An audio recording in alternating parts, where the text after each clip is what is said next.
Police recorded biggest drug haul in history.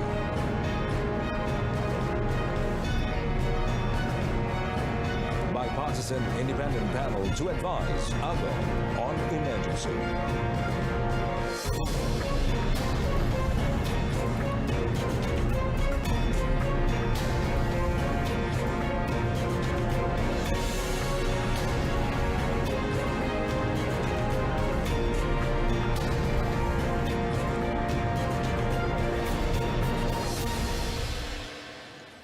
Hello and good evening. Thanks for joining us.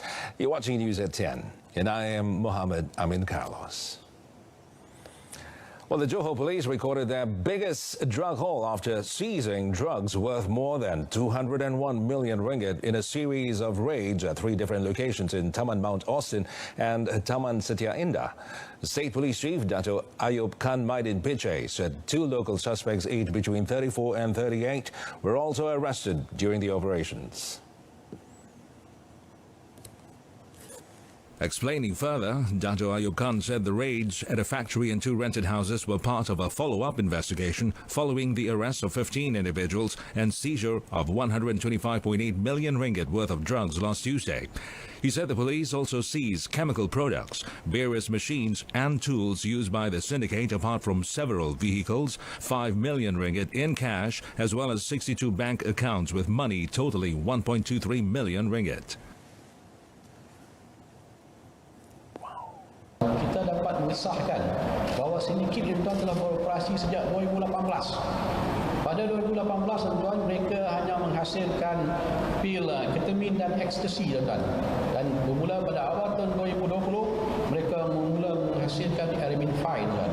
Kalau tuan-tuan tengok precursor yang kita rampas, peralatan memproses dadah yang kita rampas, tuan, semua diperoleh daripada China, tuan.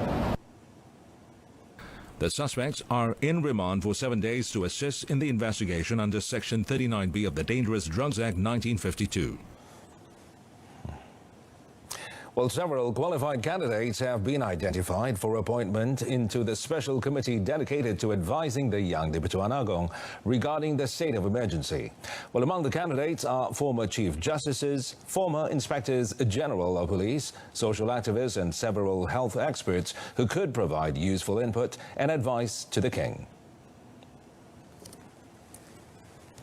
According to Minister in the Prime Minister's Department of Parliament and Law, Dato' Taqiyuddin Hassan, a letter has also been sent to the opposition leader to request for 3 names to be part of the committee.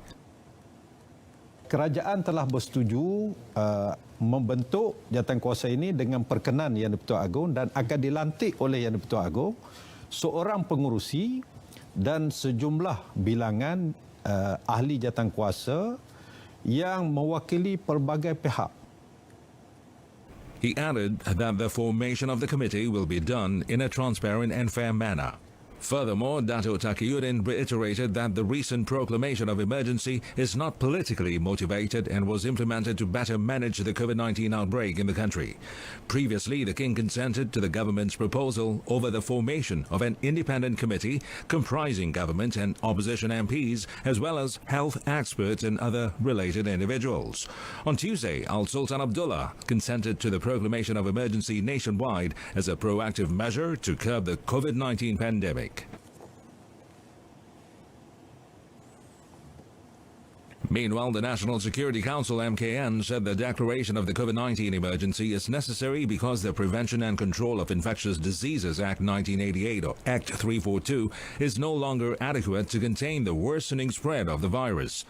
MKN, in its frequently asked questions FAQ infographics released today, said the period of emergency consented by the young Di-Pertuan Agong would give space to the government to focus on the country's economic recovery, apart from ensuring and preserving security and public order. The declaration of emergency, according to MKN, is needed for the COVID-19 curve to be flattened faster and more effectively. It said the emergency is the best option the government has to rope in private healthcare service providers and cut cut bureaucracy and the long negotiation process with the private sector. MKN said although Act 342 does provide specific powers to the authorities to secure cooperation from the private sector, the provisions are no longer adequate in the current circumstances.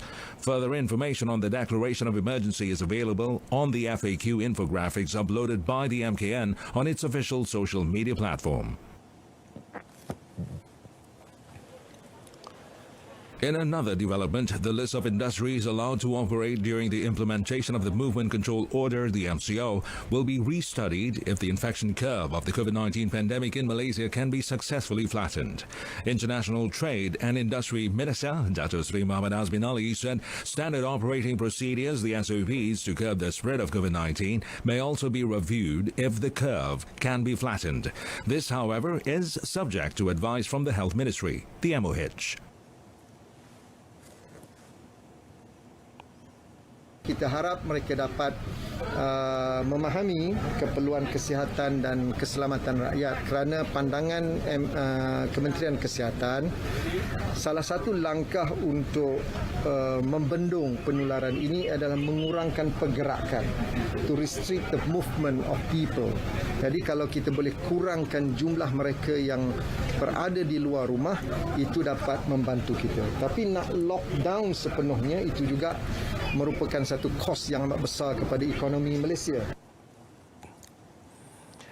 Entrepreneurs in the country are advised to take full advantage of various assistance, incentives and programs implemented by the government in order to remain competitive in today's challenging business environment. Entrepreneur Development and Cooperatives of MEDAC Minister Dato' Sri Dr. Wan Junaidi Tuanku Jaafar said informal business entrepreneurs should also register with the relevant authorities so that all the allocations available could be channeled to the eligible recipients. In a release statement, he said some of the major challenges that entrepreneurs will face during the Movement Control Order, the MCO period, are cash flow constraints and lower sales volume as the number of customers is expected to drop due to the shorter business operating hours. However, the minister is optimistic about seeing the positive effects from the current situation, especially in terms of increasing online demand and supply of products and services despite all of the risks. He noted that although 41,349 businesses had closed down during January to September 2020, there were also 299,431 new business registrations, of which 86,295 were online businesses. As such, he urged entrepreneurs to adapt to the increased digitalization in performing their businesses in order to remain competitive amid the pandemic. And now for the COVID-19 update. Malaysia's official virus tally nationwide reached 158,434 as another 3,339 cases were reported as at noon today. Health Director General Tan Sri Dr. Noor Hisham Abdullah said 15 of the new infections were imported cases, while the rest were local transmissions. In a statement, Tan Sri Dr. Noor Hisham said 240 patients are currently being treated at the ICU, of which 93 requiring ventilator support. He also said that the country's recovery rate now stands at 75.8% after another 2,676 patients fully recovered and discharged from hospitals in the last 24 hours. This latest development brings the cumulative figure of active cases to 37,782. Meanwhile, the Health DG said there were 7 additional COVID-19 related deaths, which pushed the total fatality count to 601. The victims, all aged between 32 and 93, were detected in Johor, Negeri Sembilan, Kedah and Selangor. The Health Ministry also identified 10 new clusters, making the total number of clusters registered so far to 651. Well, the government will further enhance the public sanitation operations in the federal territories following the surge in COVID-19 cases in the area. Well, according to the Federal Territories Minister, Tan Sri Anwar Musa, the decision was made after taking into account the views of the people regarding the needs for sanitation in order to prevent the spread of infections. Sebagai Menteri Wilayah Persekutuan, saya nak lakukan yang terbaik yang boleh kita lakukan. Saya dapat pandangan daripada orang ramai yang menegur kerajaan. Dan saya rasa teguran ini adalah juga satu teguran yang baik sebenarnya. Dikatakan bahawa macam kerja-kerja sanitasi ini dah kurang balik. Dulu rancak sangat ke sanitasi. Waktu COVID tak banyak. COVID 200-300 sanitasi. Bukan mana diturun ramai. Kata sekarang kes begini. Tak nampak kerja-kerja sanitasi. However, he reassured that the authorities will continue to perform the sanitation operations in certain areas. As of yesterday, he said a total of 48 operations were conducted involving Sekolah Kafa in Bukit Bintang, Cheras, Segambut, Wangsa Maju, as well as Titi Wangsa. Well, authorities apprehended a total of 608 individuals yesterday for flouting the movement control order, the MCO protocol. Now, 580 of them were issued compounds, while 27 were remanded, and the remaining one made bail. According to a statement by Senior Minister for Security, Dato Sri Ismail Sabri Yaakob, the most common offences include not wearing face masks, not providing entry-exit logs for customers at premises, unpermitted interstate travel, as well as not practising proper physical distancing. Meanwhile, 415 roadblocks were erected via Op Benting involving the Royal Malaysia Police, PDRM, the Malaysian Armed Forces, ATM, the Malaysian Maritime Enforcement Agency, MMEA, and the Border Security Agency, AXEM, which saw the arrest of 17 illegal immigrants and 2 skippers, as well as the confiscation of 7 land vehicles. The Housing and Local Government Ministry also conducted 101 sanitisation operations across 31 red zones, 3 orange zones, 5 yellow zones and 1 green zone. This includes 12 operations in Malacca, 12 operations in Sarawak, 10 operations in Sabah, 8 in Selangor, 5 in Pulau Pinang, 4 in Pahang and Perak, each 3 in Kelantan, as well as 1 each in Johor, Terengganu, Kedah and Negeri Sembilan. For the Federal Territories, 6 sanitisation operations were conducted in Kuala Lumpur, 2 in Putrajaya and 1 in Labuan. The viral news circulating through social media that Kedah will be placed under Movement Control Order, or MCO, is false. Well, residents in the state are advised not to panic with the circulation of fake news claiming that the MCO will be enforced in Kedah starting today until 31st January. An MCO will only be conducted if Kedah records COVID-19 cases involving more than 80% community cases. Kedah Information, Communications and Multimedia, Domestic Trade and Consumer Affairs Committee Chairman Wan Romani Wan Salim explained that 60% of COVID-19 infections in the state currently involve the Tembok cluster. Therefore, he urged the public to not create or circulate false information that causes confusion and mass panic. In a related development, Romani also advised the public to avoid panic buying and ensure that essential supplies in the state are adequate for everyone. Tak perlu panik lah. Jadi Kementerian Perdagangan hak luang pengguna memastikan barang sentiasa mencukupi. Walaupun barang apa pun, kalau mana-mana pihak nak mencatu, seperti sekarang ni ada yang kata minyak masak nak mencatu, tapi insya-Allah pihak Kementerian Perdagangan sentiasa memantau. Pada tahun lepas pun, pada tahun 2020 pun pihak Kementerian Perdagangan hak luang pengguna telah memantau 52,000 lokasi lebih, memastikan barang mencukupi.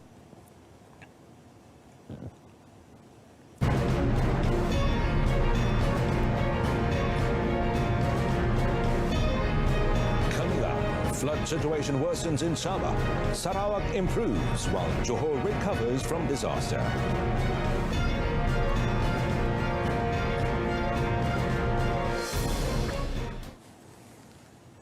Well, more temporary relief centres, or PPS, are being opened to accommodate flood evacuees in Sabah. Well, according to the State Disaster Management Committee, as of 4 p.m., the number of evacuees rose to 348 people from 91 families, and they are being sheltered at 9 relief centres. A total of 25 roads have been affected by floods, with 10 reported landslides statewide as at noon today. Meanwhile, Sabah Chief Minister Dato Sri Haji Noor urged all residents in the flood-affected state to immediately move to the temporary evacuation centres if instructed to do so. The Malaysian Meteorological Department has issued a warning of bad weather today for the west coast and interior of Sabah, which includes Sipitang, Tenom, Kuala Penyu, Beaufort, Keningau and Tambunan, while heavy rain is expected for Kudat, Telupit, Beluran and Sandakan until tomorrow. In Sarawak, the number of evacuees seeking shelter in PPS has decreased to 1,208 people as compared to 1,870 people this morning. The State Disaster Management Committee said currently 12 PPS are still in operation in 3 divisions. Serian Division records the highest number of evacuees with 1,088 people and being housed at 10 PPS, followed by Kuching with 113 people and Miri 7 people. Well, floods have fully subsided in Johor with the closure of 2 remaining temporary relief centres or PPS in Batu Pahat and Segamat at 2 p.m. today. Well, the State Health and Environment Exco Arvidyanathan said all the 93 evacuees from 23 families that sheltered at the PPS were allowed to return home with floodwaters having completely receded. However, the Kota Tinggi Kluang Road is still closed to all vehicles following a landslide in Taman Sri, Impian. The number of flood fatalities in the state remains at 3. Meanwhile, the International Trade and Industry Ministry, MITI, has approved a 100,000 ringgit allocation to upgrade the drainage systems in Pengerang and Pantai Timur, Kota Tinggi. Its Minister, Dato Sri Muhammad Azmin Ali, said the allocation was urgent as the drainage systems had not been maintained over a long period, and it was among factors contributing to the floods in the area earlier this month. Mengikut laporan awal daripada Jabatan Teknikal, ada keperluan sebanyak RM100,000 untuk tujuan tersebut dan saya telah memberikan kelulusan serta-merta dan meminta JPS dan pejabat daerah untuk segera mengemukakan laporan bagi meneruskan projek naik taraf sistem peparitan di kampung tersebut. The minister was met after attending the MITI Flood Aid Mission program in Kota Kecil, Kota Tinggi. Over 10 drainage systems are in need of urgent maintenance involving 6 areas, namely Kampung Bukit Raja, Kampung Teluk Ramunia, Kampung Dato Gani Othman, Taman Bayu Damai, Kampung Bukit Buloh and Kampung Lepau. Meanwhile, Dato Sri Azmin said that there was also a need to allocate 8 million ringgit for slope maintenance work in Kota Tinggi following recent landslide incidents near Felda settlement due to flood.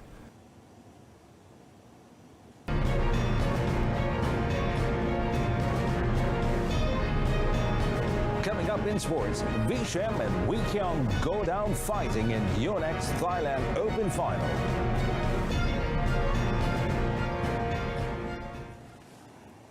Well, Malaysian professional shuttlers Go Vishem and Tan Wee Kiong put up a gutsy display before going down 16-21, 23-21, 19-21 to world number 7 Li Yang and Wang Chi Lin of Taiwan in the men's doubles final of the Yonex Thailand Open at the Impact Arena in Bangkok today. The Malaysians, who held the world number 1 ranking back in 2016, started the final on the back foot before bouncing back to take the second game. Unfortunately for them, the Taiwanese stepped up a gear in the final game to clinch victory in 65 minutes and take home $74,000. The Malaysians had to settle for $35,000. This is the Taiwanese pair's 3rd win over the Malaysians since 2019. They had previously defeated Vishem and Wee Kiong, the 2016 Rio Olympic silver medalists at the 2019 Korea Masters and 2020 Indonesia Masters. Despite missing out on their 7th title together, Vishem and Wee Kiong can still take heart from their creditable performance throughout the week. And hopefully they can build on it when they return for the second Open, which begins next Tuesday at the same venue. And that concludes this evening's news at 10. In our top story, police seize drugs worth 201 million ringgit. Biggest seizure in narcotics department history. Well, join us again at 12:30 tomorrow afternoon. I'm Mohammed Amin Carlos, and stay tuned to Saluran Berita RTM. And have a pleasant evening.